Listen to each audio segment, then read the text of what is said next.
Hi everyone. Hello. I thought we'd jump in early because I have to go to work shortly. I just noticed I've been wearing the same top like 5 days in a row. Ooh. There are many It's clean. of these. There's more than Oh one. yeah, it's clean But, too. yeah, Pardon me. He's working on his cleaning habits. Okay, can you move a bit closer because I can only see half your face with Anyway. your half truths. Yeah, half truths.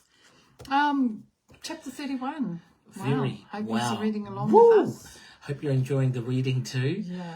So, chapter 31, Jacob overhears the sons of Laban talking about how he's pretty much taken all the wealth and all the honor of Laban, and so he calls his wives Leah and Rachel to him, and he talks about like, okay, I heard your dad's been talking smack about me and been serving him all this time, and it's time for us to leave.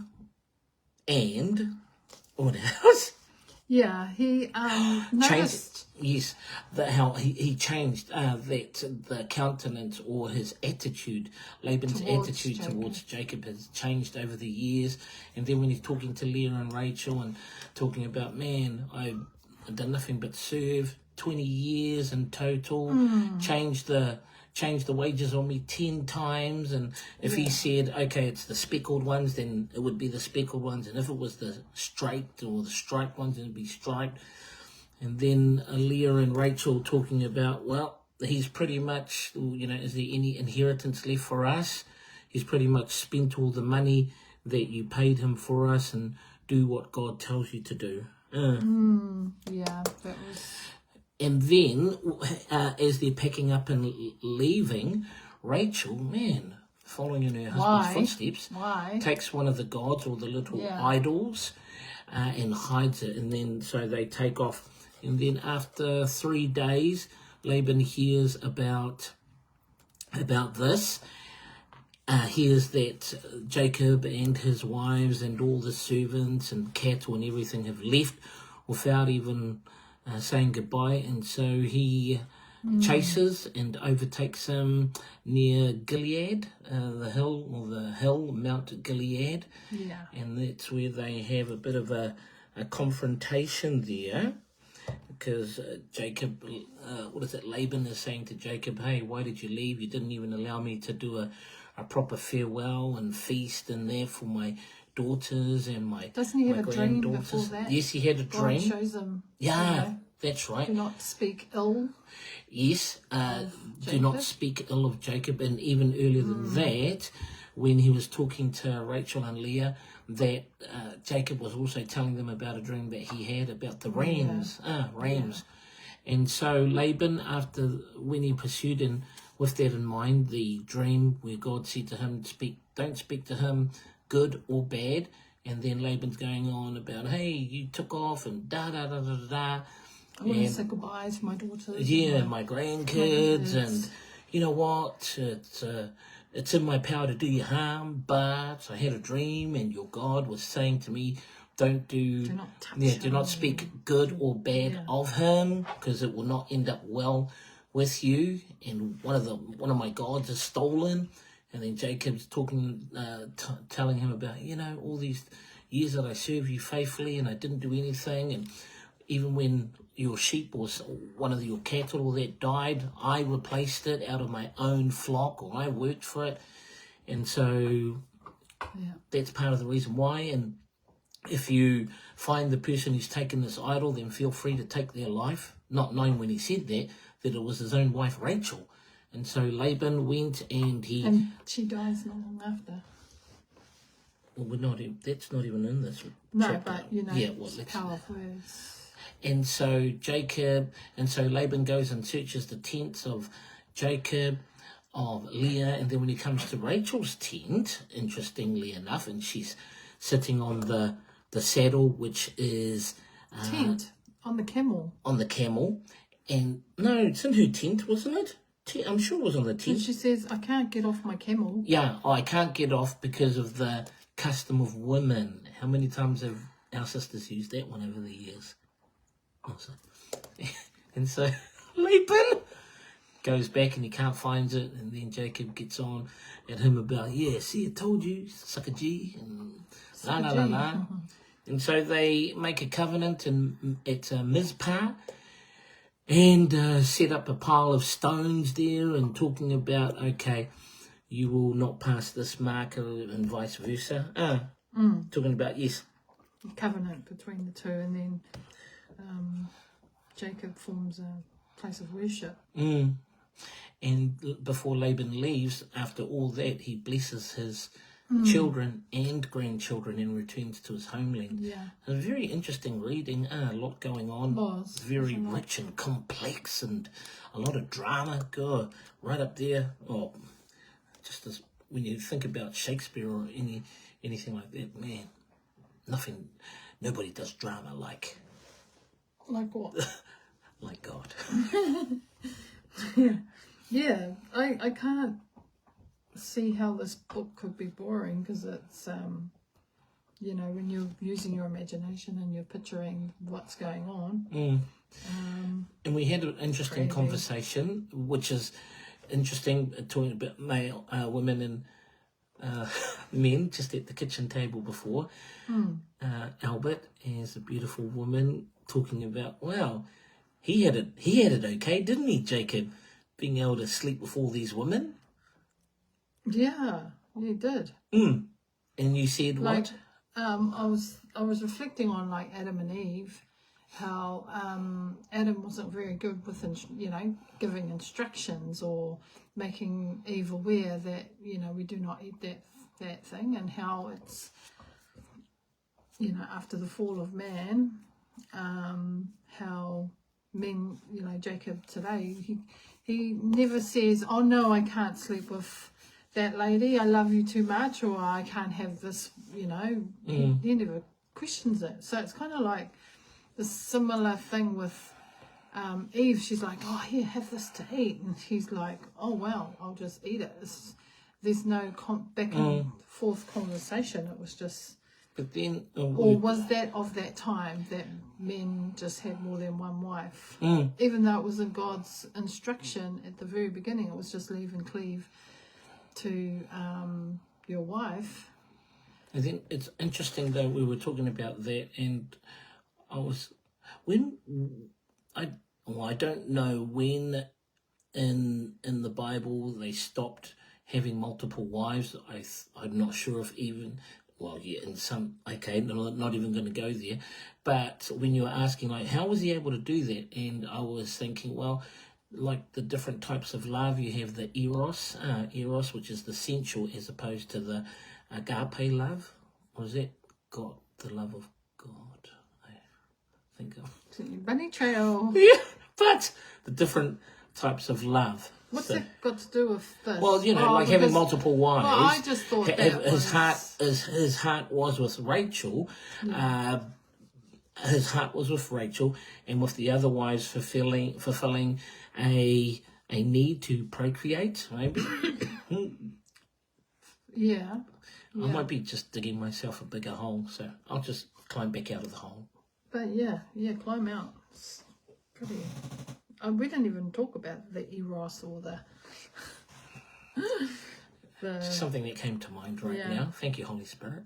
But yeah, it spoke volumes about relationships, and I guess, like, what was your key learning from? Did you have any kind of revelation?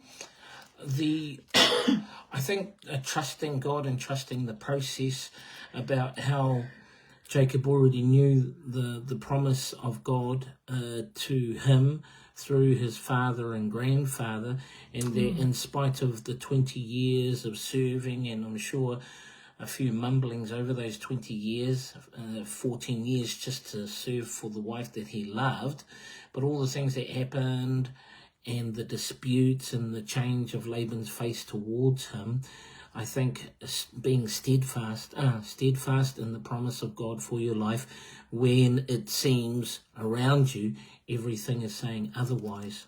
Trusting God, trusting the process. Yeah. And for you? So mine is, my concerns around this whole relationship thing was about how impacting their kids, like Reuben ended up, how the 12 tribes come about, but the character of the kids knowing that Jacob didn't really love their mother and how that impacted on them. How do you know that, though? I've read it before. Yeah, but just because his heart was for Rachel doesn't mean that he didn't love Leah. Okay, let's just say I read the next chapter where Reuben sleeps with... Oh, well, there you go. There you go. Bilhah, is it? And how he gets cut off. But it was like you playing favourites does you no favours. If you're going to have favourite wives or favourite children and stuff like that. Well, that's the balance, isn't it? You're my favourite wife. I'm your only. Oh. What, you want another wife? Yeah, whatever. No. And those were those times as well. I mean, there was enough heartache that goes on with having, like Abraham having Hagar in the previous chapters, and how Sarah gets upset with him. So there's enough to put you off having more than one relationship, I believe. I just found Laban's attitude very prideful, and how he was like already told by God, don't say anything good or bad, but then he just goes and does it anyway. So I don't know, no apology for the way he treated. Nothing about, like his wages get changed nieces. 10 times. Yeah. He served him for 20 years. He took the any losses. He took the losses. He did, trying to manipulate so that no cattle or goats or sheep or lambs would be added to the number of Jacob. Yeah. But in spite of that, God still blessed him. And yeah. Oh, that's a good one too. God blessing you where you are. Yeah. Nice. Yeah. But then, after 20 years, God says, return into the land of your fathers and your kindred. I will be with you, and that whole point of, I guess, in a workplace, when you're in a workplace and the countenance of your, colleagues change. It's interesting how many sticking there, I guess. How many people, at jobs away because of fear, or they feel they can't do anything else, or you just become so comfortable. So maybe this is also a chapter to encourage to be able to step out in faith when you hear the call of God in your life. Yeah, so there was huge, lots of drama in this chapter. Lots of good takeaways about how is your character, what's your nature like, being prideful nature. The stones of memorial, that was really good too. And that Jacob just didn't use that as a covenant. He actually worshipped God there, used it for something else as well. I don't know, it's really interesting, because you look at the names of the characters in the book, like their meanings. I don't know what Laban's was, but he was quite a character, and that was Rebecca's brother. Yes. Yeah, so that's our reading that we did. We did pray together this morning as well, set our day, and Beta likes to sit on my lap when we pray. I don't know what it is, but it's a thing she... Well, you sit on my lap then. Okay, we'll see how that goes. I took the dogs for a walk up the mountain. That was my exercise. What are you going to be doing today, Brian? You're going for a swim or just something? Going to drop Berta off and then just do some walking at a swimming pool with one of our girls, Glory. So awesomeness. I think I still need to drink a bit of more water. I think I've only drunk about a litre, so I've got another litre to go. What about you? I I've done 1.5 Oh, yeah. because the bottle that I have at work is 1.5, so I go through that every day. You know what I love about this book is that we have times that we wake up. So I've been recording my times waking up and going to bed. It's been good as a record for me. Like, I'm making sure I get my 8 hours in, rather than, I think the last couple of nights I've been yawning on a live, but really looking at getting good sleep and good nutrition. Okay. So we have wraps today, which was nice. Chicken wraps, that was beautiful, thank you. And that's us. Nothing else is there. Nope. Thursday tomorrow. Day 32 tomorrow. Anyway, bye for now. Catch you tomorrow. God bless. Go out and change the world.